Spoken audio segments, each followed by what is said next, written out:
What's going on, guys? Jake Peffer here. Welcome back to Jake's Cinema Room. I'm back today with another movie review for you guys. Today, I'm going to be looking at the remake of the 80s classic Roadhouse. It's now streaming on Amazon Prime as of this weekend. And it's a movie that I don't know if it necessarily needed a remake, the original Roadhouse, that is. I recently watched it for the first time since I originally saw it, and I liked it a lot more than I did on my first go around. There's definitely some over the top ridiculousness to the movie, but it is pretty entertaining overall. Patrick Swayze and Sam Elliott are fantastic in the movie. They definitely lift it above just being a pretty average or bad movie, and it fits nicely into the category of it's so bad it's good kind of thing. With this new remake, we have Jake Gyllenhaal taking over the lead role that was Patrick Swayze's in the original, the character of Dalton. And if you're familiar with the story of Roadhouse, this new one is essentially the same beats. The only real big exception is that Jake Gyllenhaal's character is an ex-UFC fighter. Outside of that, everything else pretty much lines up pretty similarly. Now, with this movie, unfortunately, it doesn't do a whole lot to garner its purpose because it unfortunately is just one of those remakes that's kind of bland. There's not really much to this movie outside of, a couple of good performances. There are some pretty good action scenes here and there, but overall, it's got more issues than it does positives. Jake Gyllenhaal as the lead is fantastic. He definitely is carrying this movie for sure. He gives a good performance, but outside of him, there's really not a whole lot else in the cast that's all that great. You have the fantastic Conor McGregor, who is, one of the bad guys here, and he gives one of the absolute worst performances I think I've ever seen in a movie.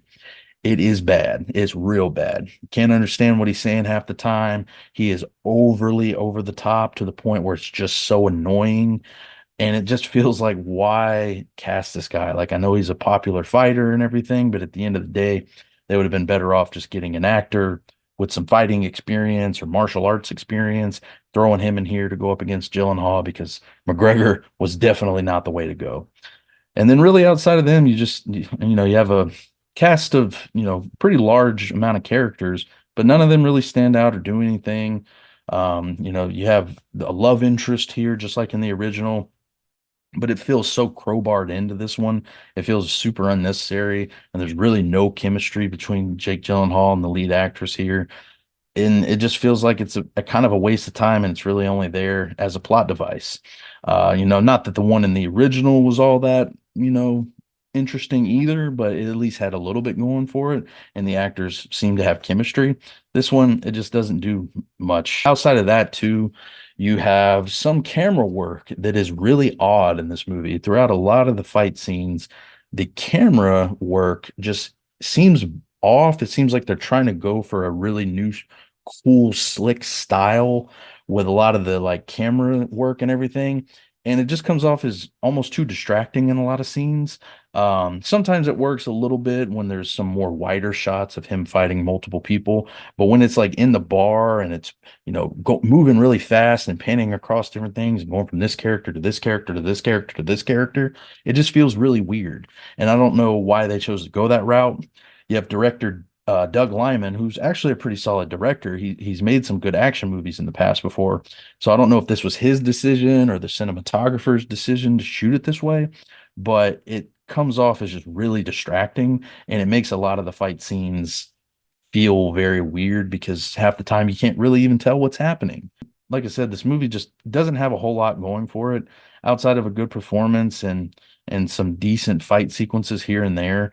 The story is pretty bland. It's pretty much the same as the original, which I didn't think the original story was all that interesting either. The, it has good moments and some iconic moments in the original, and this just has moments that happen, but it doesn't really feel like anything really is happening because the story just doesn't feel all that interesting or intriguing for that matter.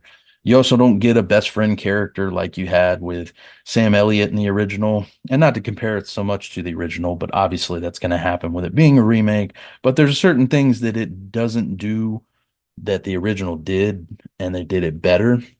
And arguably, there's a few things here that it does do a little bit better than the original. But it's not enough to really recommend it. And unfortunately, it ended up being a pretty big disappointment for me.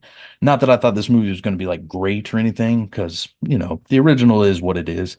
But with this one, I thought it could maybe improve upon some of the things that the original doesn't do that well.